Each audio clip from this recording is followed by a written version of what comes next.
ከዚህ ቪዲዮ በኋላ እርግጠኛ ነኝ ሁላችሁም በየቤታችሁ ኩንታል ሩዝ ገዝታችሁ ማስቀመጣችሁ ማይቀር ነው። የሩዝ ውሃ ድፍን ዓለም ያወቀው ቆዳን፣ ፀጉርን፣ ፊትን ውበት እጥፍ የሚጨምር ኃይል ያለው ድንቅ ግኝት ነው። በዛሬው ቪዲዮ የሩዝ ውሃ ጥቅሞችን እየነገርኳችሁ እንድታዩ ጋብዘናችኋል። እስከ መጨረሻው በማየት ህይወቶ ኑሮውን ያቅልሉ። አንደኛ፣ ለሚያንጸባርቅ ቆዳ እንደ ተፈጥሯዊ የፊት ቶነር ጥጥ በሩዝ ውሃ ነክሮ ፊት ላይ መቀባት የቆዳ ቀዳዳዎችን ያጥባል፣ እንዲሁም የቆዳ ፒኤችን ይጠብቃል። ሁለተኛ፣ ቆዳን ለማድመቅ ወይም ብራይትኒንግ ማስክ ጥቁር ነጠብጦችን ለማጥፋት እና የቆዳ ቀለምን ለማስተካከል ለሚሰሩ የፊት ማስኮች እንደ መነሻነት መጠቀም ይቻላል። ሶስተኛ፣ የፀሐይ ቃጠሎን ለማከም በቀዝቃዛ የሩዝ ውሃ የተቃጠለ ቆዳን በመቀባት መቅላትን፣ እብጠትን መቀነስ ይቻላል።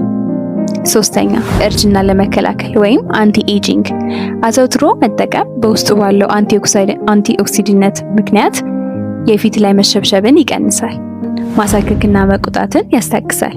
አምስተኛ፣ የቆዳ ቀዳዳዎችን ለማጠብ ቅባትን በማስወገድ ሰፋ ያሉ ቀዳዳዎችን እንዲያጥቡ ይረዳል።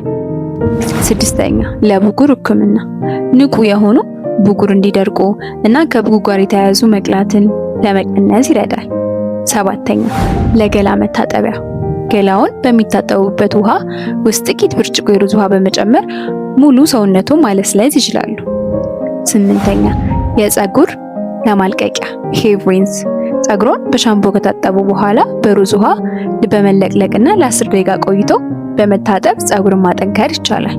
ዘጠነኛ፣ ተፈጥሯዊ ኮንዲሽነር የፀጉር መለጠጥ አቅም ይጨምራል እንዲሁም ፀጉርን ያለሰልስልናል።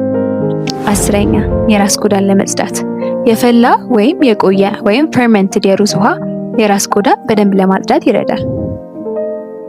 11ኛ፣ ፀጉር በፍጥነት እንዲያድግ በውስጡ ያሉት አሚኖ አሲዶች የፀጉር ህዋሳትን በማደስ እድገትን ያፋጥኑልናል።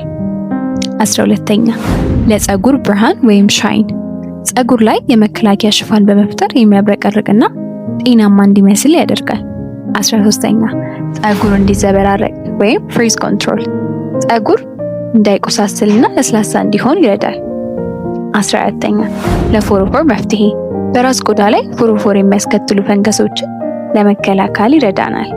15ኛ፣ ለአትክልት ማዳበሪያ የሩዝ ውሃ ናይትሮጅን፣ ፎስፎረስ እንዲሁም ፖታሺየም ስላለው ለቤት ውስጥ አትክልቶች ምርጥ ማዳበሪያ ነው።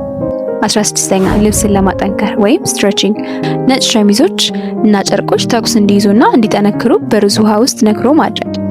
17ኛ፣ መስታወት ለማጽዳት በሩዝ ውሃ ውስጥ ያለው ስታርች ከመስታወት ላይ የጣት ምልክቶችና ቆሻሻዎች ለማስወገድ ይረዳናል።